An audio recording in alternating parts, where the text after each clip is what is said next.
Up front, Dantley and Mahorn, they are newcomers to the lineup as far as the playoffs are concerned for the Pistons. And their fine coach, Chuck Daly, who has done an excellent job with this franchise. As for Atlanta, the same five that opened up a year ago against the Pistons, and Atlanta won that series. It was a 5-game set, and Mike Fratello got the job done there in 4 games. Jake O'Donnell and Bill Sarr to work it, and Dick Babetta seated across the way. He is the alternate.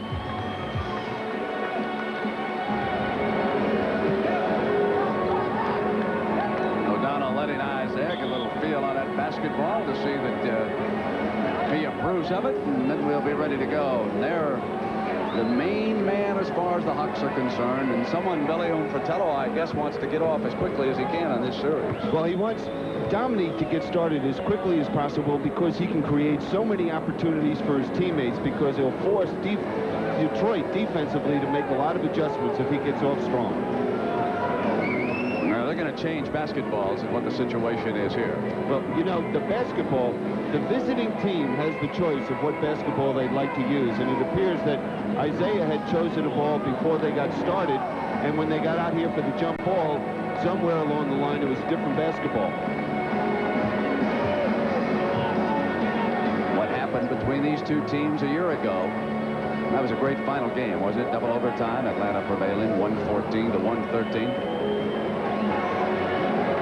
I'd be very surprised to see the score in the first game anywhere near last year at 140, 122. The Hawks in their home white with the opening tap. Rivers and Whitman in that backcourt. Whitman out of Indiana. He'll continue to look for screens to get open. On the run that time, Whitman puts in the game's first field goal. Now here's a superstar, Isiah Thomas. He'll key everything as far as the Pistons are concerned, and we'll see how quickly Dantley can get into the flow underneath. Frequently he gets to the line. Mahorn bangs in 2 from the perimeter. Well, Rick Mahorn has shedded quite a few pounds out there and is playing a lot quicker, more aggressively at the offensive end of the court, and Chuck Daly feels they're going to need that. Oh, Whitman, 2 for 2. He shot well the other night in the elimination game against the Pacers in Indiana. Good job done by Jack Ramsey with that ball club. Dumars, the other guard. Laimbeer, great range, hook shot, rolls in. Well, that's something you don't see very often from Bill Laimbeer, going inside, and I think he shocked Willis making that strong move with the hook shot. Laimbeer switches on Rivers, who keeps coming around the corner. The miss, and there's the battle for the rebounds, and it goes to the Hawks, and put it down and bring Rollins to the line. Chance for a 3-point play right off the top. Well, this is where Atlanta is so strong, getting to the offensive boards. And we see the penetration by Rivers allows and forces Laimbeer to help. And there's Tree Rollins following in and getting a chance now for a 3-point play. Well, some of the fans probably haven't seen too much of the Hawks this year. Billy, what about Rollins? What kind of a year is he having in the pivot? Well, Tree Rollins, his duty out there is to block shots and rebound. He is also the leader of this ball club off the court. He's kind of the father image of this very young Hawk ball club. This is Dantley. Bounce pass back outside, and this is Dumars left open. Another rebound run down by Dantley. Offensive rebound, Pistons' second chance.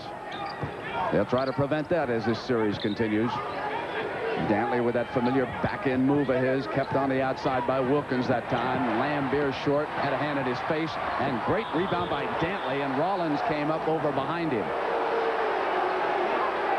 That was sheer strength by Adrian Dantley to wrestle that ball free. Just out-wrestles Dominique Wilkins for that basketball. Now they're going to call that foul on Rivers as Dantley moves up to the line. Boy, he gets to that free throw line frequently.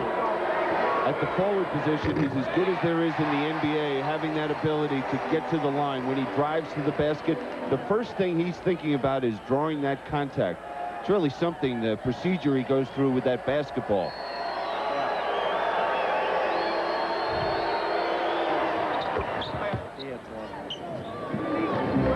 Now we see right off the bat a 2-1-2 trap by Detroit. More than anything, trying to slow Atlanta down and force them to use a little of that 24-second clock. Here's Rivers trying to set the table for Fratello. Whitman again on the move. Misfiring. Run down by Dominique, who's trying to get in the offense. Misfiring and gets it back. On a third chance missing, Laimbeer finally out for the Pistons. Here's Dumars. Penetrates Mahorn. Strong fella. Got the roll, too. Well, we see, though, that Atlanta is just going to pound the offensive boards. And what Detroit's going to have to do is their guards are even going to have to get in there defensively on the boards to help out. On the turnover. And that is a foul against Willis. An offensive foul. Turnover is charged against the Hawks in that category. From the side, the Pistons will bring it up. There's Willis pushing off with that right arm, trying to get that position against Mahorn. Laimbeer is open. That's a shot he usually buries. Former Notre Dame star like Daly.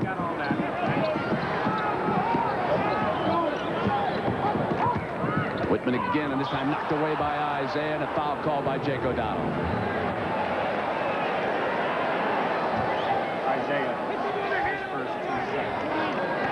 What about that bandage we noticed there on Isaiah's hand, Billy? What's the problem there on his right hand? Brent, earlier in the season, he dislocated that finger, and the doctors said that if it was anyone else, they would have operated on it right away. But he wears that cast or brace on his finger.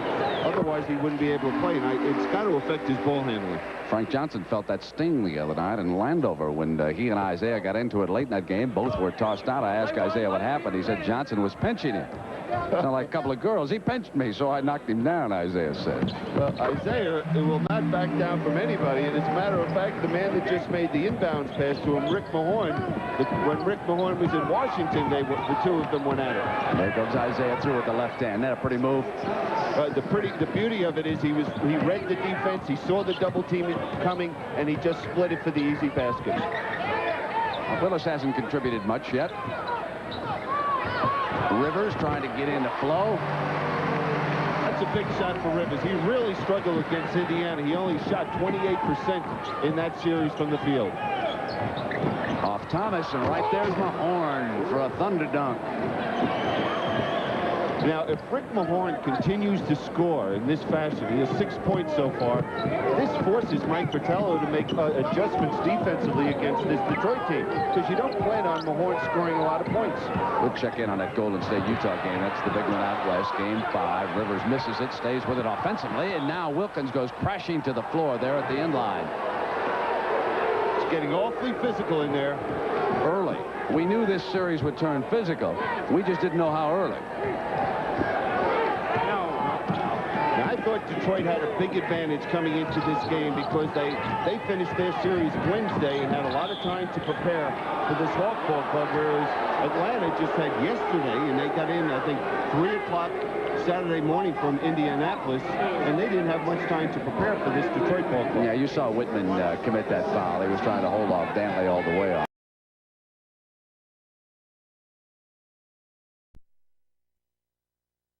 Finished their series Wednesday and had a lot of time to prepare for this Hawk Ball Club, whereas Atlanta just had yesterday, and they got in, I think, 3 o'clock Saturday morning from Indianapolis, and they didn't have much time to prepare for this Detroit Ball Club. Yeah, you saw Whitman commit that foul. He was trying to hold off Daly all the way on that. Now, Detroit has hit its last 4 shots from the field. Sort of a clear out here with A.D. backing in. He's got daylight. That's a nice move when the center goes to the other side, over to the weak side, and they let Daly swing through there alone on Dominique Wilkins. And the patience of Daly reading the defense, seeing if they were going to double team or not. Dominique Wilkins will not be able to contain Adrian Dantley one-on-one. Both coaches sticking with their starters so far. Willis with a jump hook from the right baseline. His first field goal of this playoff series, and it came at the 7:34 mark, opening period. You know, another interesting point that we have not seen a play run for Dominique Wilkins early in this basketball game. He's open. Defensive error underneath. No one picked up Daly. He couldn't believe he was that alone. He swung toward the goal, and so there'll be a timeout, and Mike Fratello will talk about that, and the Pistons will huddle around their coach, Chuck Daly. We'll be back to Atlanta in a moment. Dumars, offensive rebounding, edge to the Pistons so far. Mahorn missing. Knocked away and out of bounds, and it'll go over to the Hawks. Well, that shows you the confidence Chuck Daly has in Rick Mahorn, setting that play up for him to shoot his 17-foot jump shot. That you didn't see that in the past. Now here's the most important stat. Every Atlanta starter has scored except the one they want the most of all, Wilkins. Whitman misfiring, Dumars rebounding, and still Wilkins not yet on the scoreboard here. And there's a collision over there between Sarr and the player. And the ball is going to go down and out of bounds on that far side, and it'll go over to the Atlanta Hawks, and we're going to have our first substitute. Antoine Carr is going to check in. There's the replay. Tried to save it.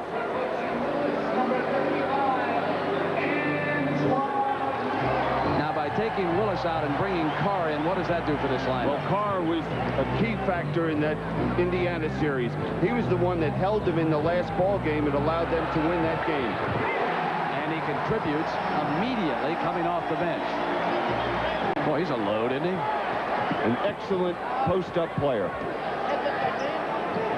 A player that's had a lot of injuries during the course of his career. As a matter of fact, he was drafted by this Piston ball club, and he was involved in a trade. Daly is spinning to the left, cutting back to the right, going to the underhand, shooting layups. Total of 7 points here early. Cannot allow Adrian Dantley to spin.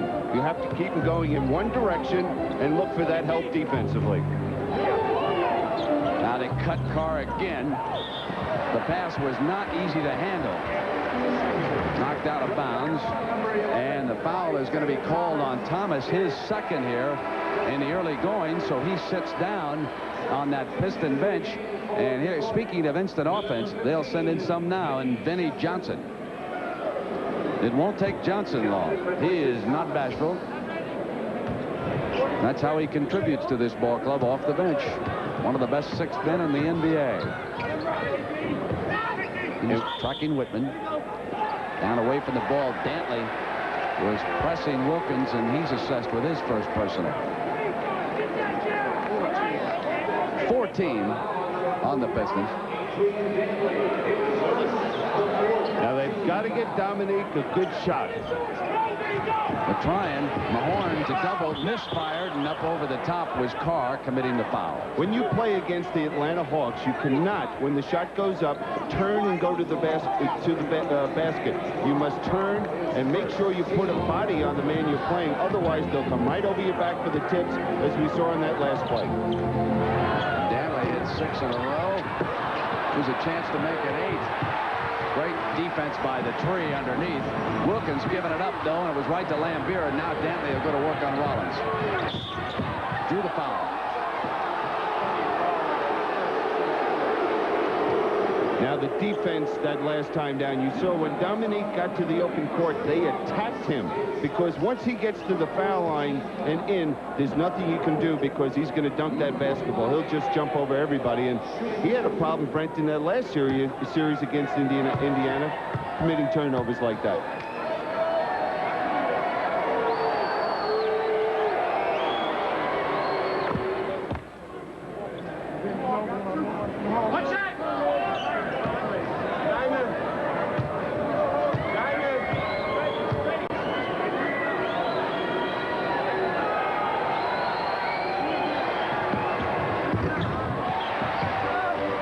Come down trailing here in the early going. If you just happen to join us, the Pistons have played well as a unit, and they have gotten Adrian Dantley points inside against that Hawk defense.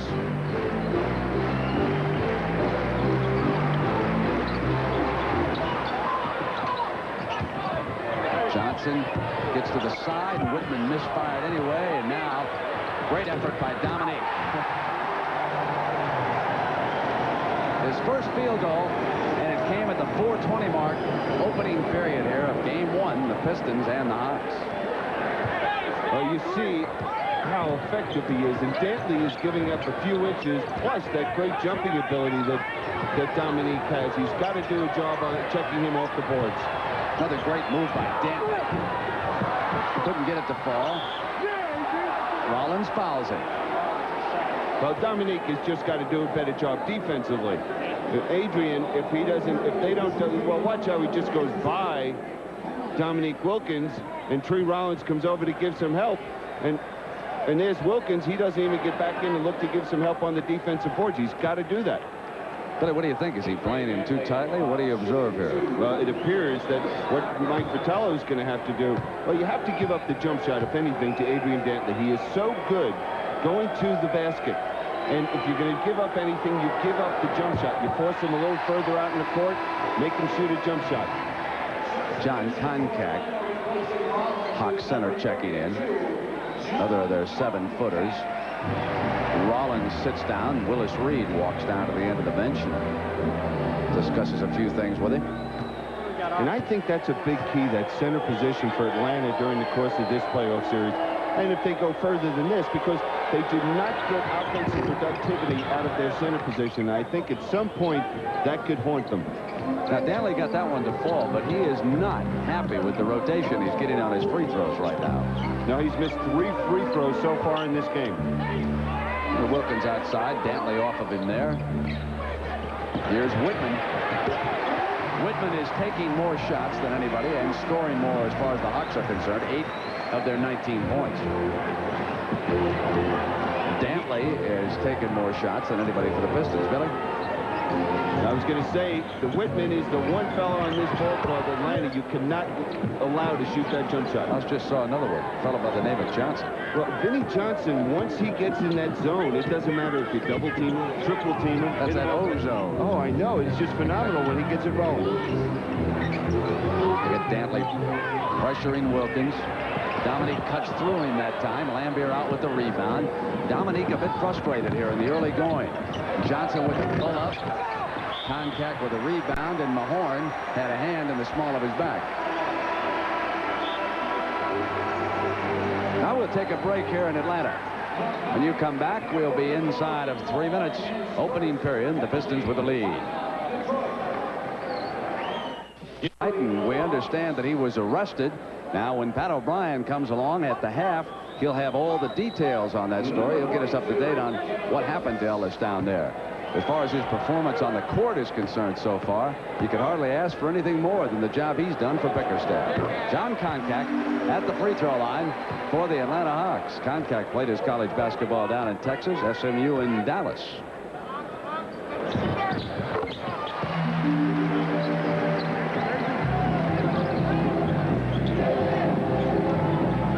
Remember when I mentioned that the Pistons had hit those 6 in a row? Well, since then, they're only 2 of 8 against Fratello's defense. Johnson, fake contact, pass off of John Sally, who checked in. Good hustle by Koncak. Here come the Hawks. They can tie it.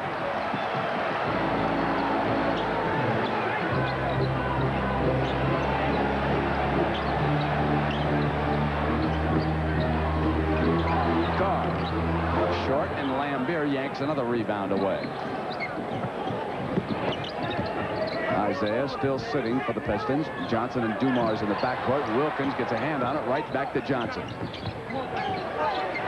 Sally played his college ball right here at Georgia Tech. Here's Johnson off that quick jumper of his. He's buried a couple here in the opening period. John Sally has had a fine year for this Piston ball club. He leads this team in blocking shots. He's blocked 125 this season. Yeah, there were some doubts about him coming out of Georgia Tech, too. He's played very well in the NBA so far. And they get it back into the hands of Rivers. Nice pass to Koncak. He blew it coming down the line, but he was fouled.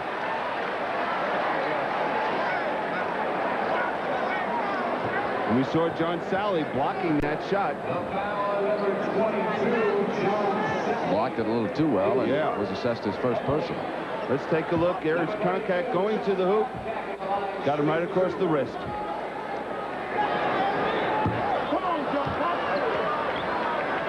Not a very good foul shooter. Shot 65% during the course of the regular season.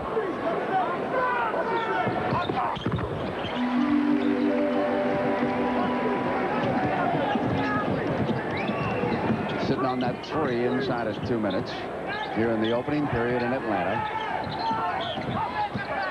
And there was an offensive foul as Johnson came around the screen. That's 2 on Sally already. And Mike McGee, a guard who won a championship ring with the Los Angeles Lakers, checking in, and Wilkins sitting down. And Sidney Green off of Daly's bench as both coaches start to experiment now with their benches to see what they're going to have in this series. Rivers on the move. Nice penetrating move. That was a great move, Brent, but during the course of the playoffs, he's got to hit that jump shot. And you see that when a player does something like that, he's showing a lack of confidence. When you have that foul line jump shot uncontested, you got to shoot it. Sally was coming around the screen, and Jake is talking to Adrian Dantley as he comes around there. 35 hold. Now that's Carr on the hold, his second.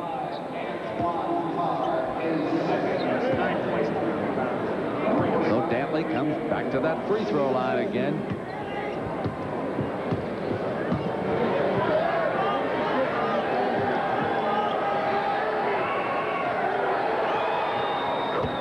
That's 4 of 7 from AD at the line with Livingston checking in.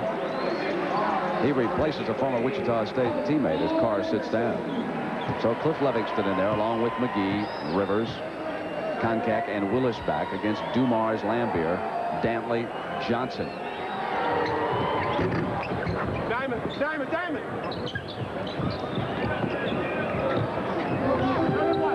And Sidney Green, the 5th player out there whom I failed to mention, now drops back on defense across the midcourt line.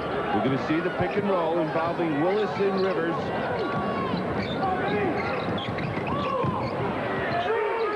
McGee short on the 3. Willis offensive rebound. Get that long rebound off the missed 3. Boy, I can't emphasize it enough, Frank. You know that it's just keeping this Atlanta team right in the ball game right now. They're just getting so many more opportunities on the glass.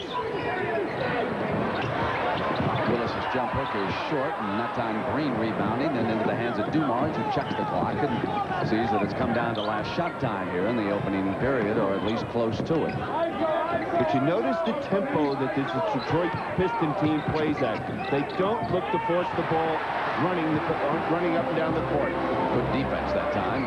Forced the turnover. Now Koncak makes it 5 on 5.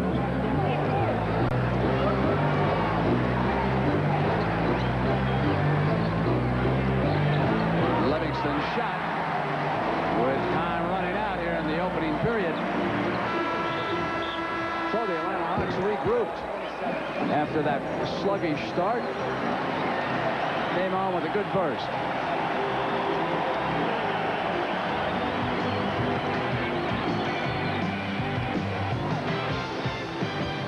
Shot. Wow. Michael Jordan takes it. Shot by Jordan. Good. Isiah quickly up the right side. Isiah will go all the way to the baseline. Scoop and score. What a shot. Magic Johnson down the middle. Oh, no, look past the Johnson. Bird to Vincent to Bird. Over the backboard. Oh. America's game. It's fantastic. CBS Sports coverage of the 1987 NBA playoffs. All right, we start the second period, 27-26. How about that offensive rebounding stat that you mentioned, Billy? Well, Atlanta had 7 offensive rebounds in the first period. And the Pistons could not get one in that sequence. They touch it, goes out of bounds off the Johnson miss. And in shooting from the field, though, what was the situation there? Atlanta 40%, Detroit 58%. It shows you what that offensive boards have done for Atlanta. McGee and Koncak work a little 2-man game. Koncak yanks down still another offensive rebound. Willis taps it the other side, and the Hawks controlling that offensive glass, although they could not score with that opportunity. Size advantage underneath the 7-foot brigade. Koncak, Willis, Rollins, they've got 3 of them. That on Koncak, his first personal foul. Now, a big factor for Atlanta, they really struggled on the offensive boards against Indiana. Their last 2 games against Indiana, they had 7 in one game and 3 in the other ball game.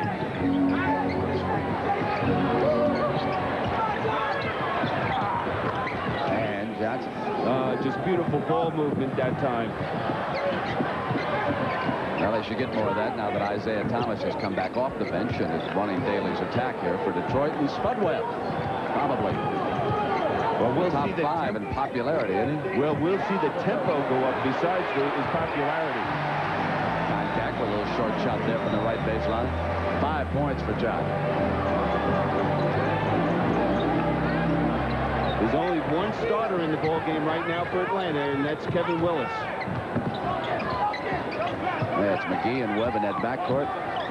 Livingston, Koncak, and Willis, the starter. And good move by Green to get inside Willis. And then use his left hand.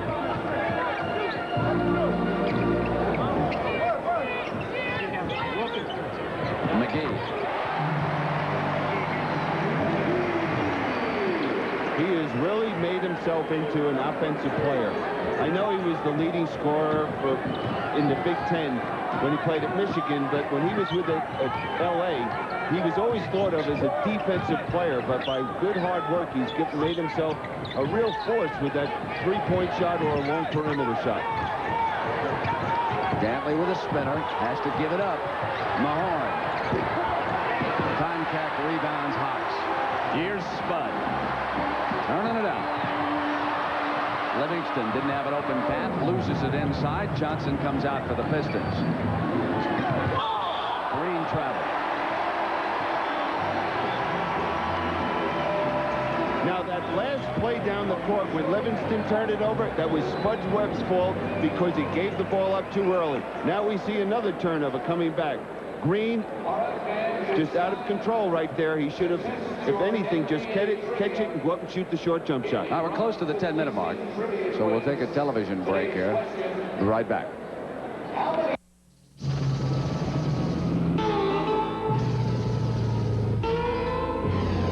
Excellent job on Dominique, but you also have to be very concerned that he hasn't been a factor and you're down 1 point.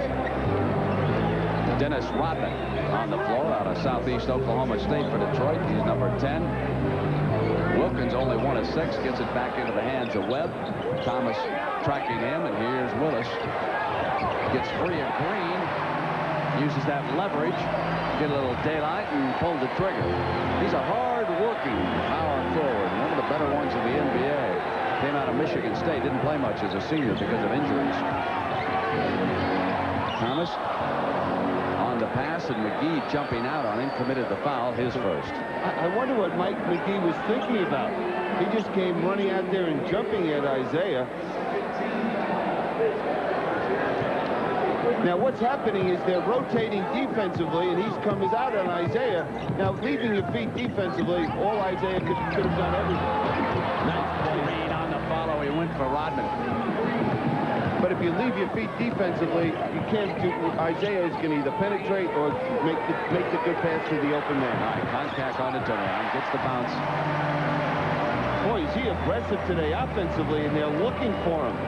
Very important for this ball club, I think, to get some offensive production out of the middle for Atlanta.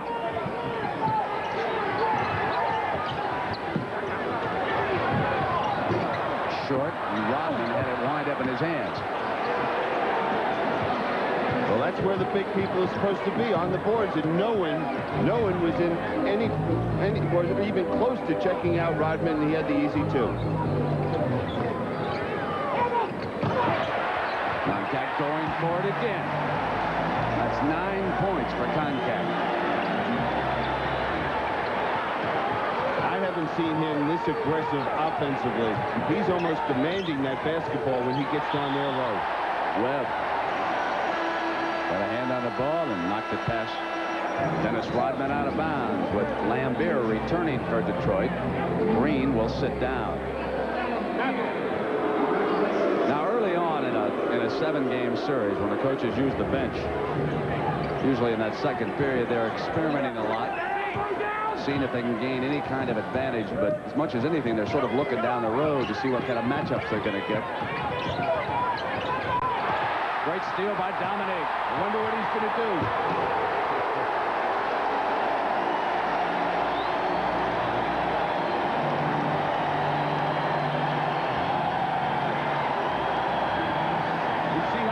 Has ignited this ball club with Spud Webb, McGee, contact have really come in and given this team a big lift. Johnson forced one. Laimbeer offensive rebound, and here's Thomas going to work. That's his second field goal. So now the two stars start to pick it up a little bit. Webb coming in, fouled by Rodman. Now this tempo is much too quick for Detroit. They do not want this, and they're going to have to do something after this timeout to stop it.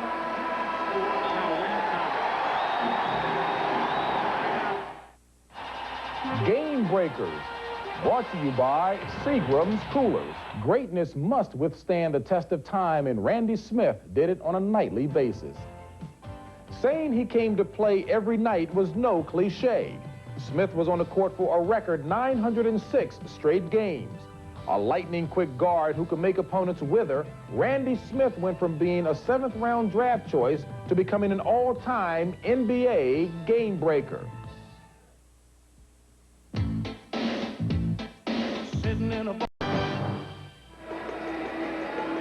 Let's give you a little overview. This is one of what could be a 7-game series, Eastern Conference Semifinal. Tuesday night, Billy Cunningham. Of course, the other one, it'll be Boston and Milwaukee. Meanwhile, in the West, now Golden State and Utah are tied at 2. The winner to take on the Lakers. And an update on that score reveals that now, playing in Salt Lake, the road team's ahead, 44-36. What about the Milwaukee Celtics series? Well, during the regular season, they ended up 3-3. Neither team able to win on the road. So, and Milwaukee, when we were out there last week doing that game, they're very confident and feel they can give the Celtics a run for it. And if McHale is hurt, they definitely could. All right, McGee gets it back, gets on the penetration. Offense, no basket. Don't score it. Offensive foul. That's his second.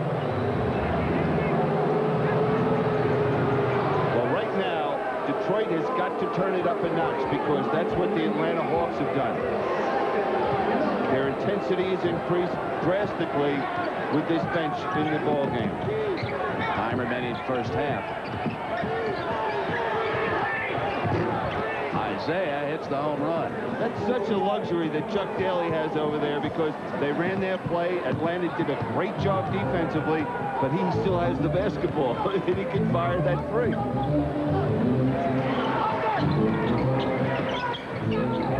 McGee checks inside. Willis and Mahorn fouled him.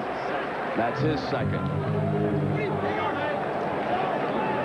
The foul is on number 44, Rick Mahorn, his second.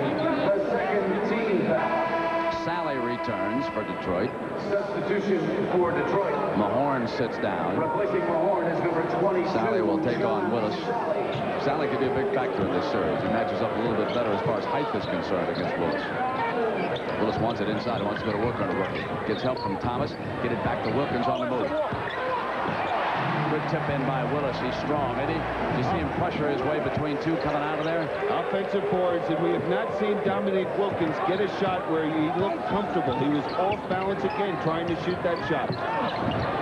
Johnson jacks up another miss from the perimeter, but again it's Rodman right underneath. That's twice now.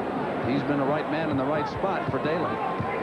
Chuck Daly has great confidence. He's got two rookies in there now with Rodman and Sally, and he just obviously thinks very highly of them, and they're out there and playing excellent basketball for this club.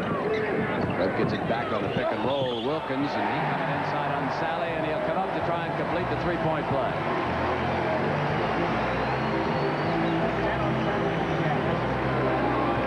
It's just excellent play by Spud Webb, and once Dominique gets the ball near the lane area, there's nothing you can do. You know, you almost, Frank, I think, should back off, let him get the dunk, don't pick up the foul, and that was Sally's third. Dantley replaces Sally. Wilkins completes the three-point play. And you also saw that Joe Dumars is returning for Detroit. Rodman continuing. 4 starters plus the young man. Laimbeer pushing away against Willis underneath, and Daly went after it, and here's Rodman. He's covered up defensively, had to give it up, and Wilkins on the move. Spud Webb to it.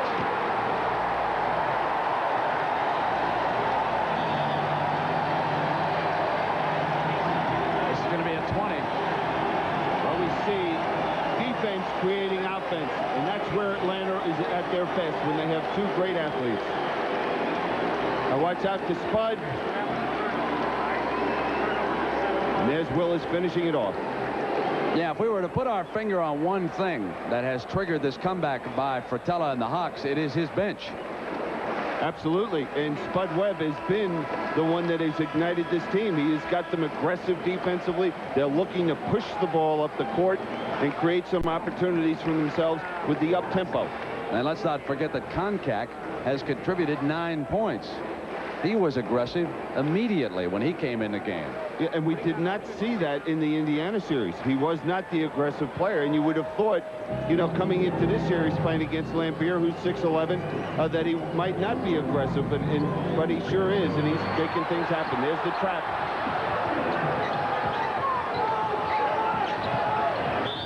Rodman on the move, coming inside. He drew the foul, and he'll step up to that free throw line, and that on Spud Webb, his first. Now, the nice thing that Dennis Rodman did then is he realized after the trap, he ended up isolated with Spud Webb. So he just looked to take it as strong as he could to the basket and was able to draw the foul. He's played well, hasn't he? Definitely.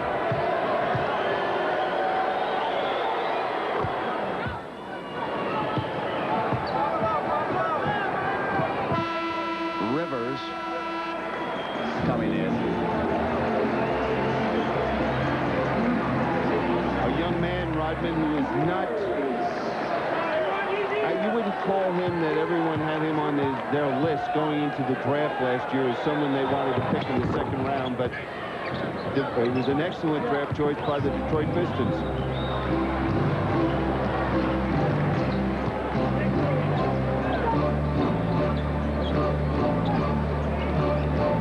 Double team. Koncak all alone. They left him.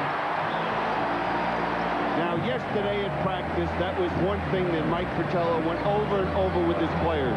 That on the opposite box from the basketball, you're wide open, and that's what they were able to do. Execute and get that easy layup. Stanley coming out. Fratello wanting a turnover. They ought to clear and let... No, that's a situation that they should have cleared and let Daly go one-on-one with contact.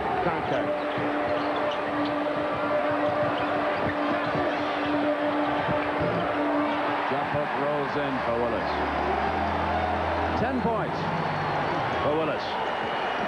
If they don't get a hoop here, Chuck Daly might need a timeout because this team is on a roll right now.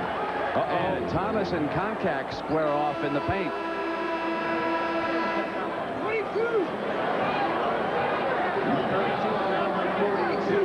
What happened is Isiah shuffle cut off a screen, and Koncak stepped out to bump him a little bit. I guess Isiah thought he bumped him a little too hard. Now Whitman is out there along with Willis as Koncak sits down. Wilkins, Carr, and Rivers. Laimbeer, meanwhile, takes his game outside. 6 points here in the first half for the Pistons. Now we see a small lineup in there for Atlanta with Willis moving to the center position.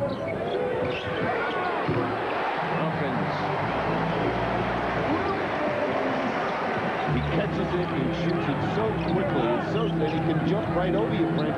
It's so difficult to defend him. Daly loses control. He had an opening. Thomas saves it. Underneath, it's Rodman sticking with it, and finally Wilkins comes out for the Hawks. Whitman alone. Thomas rebounding out, and Dumars will have an easy layup.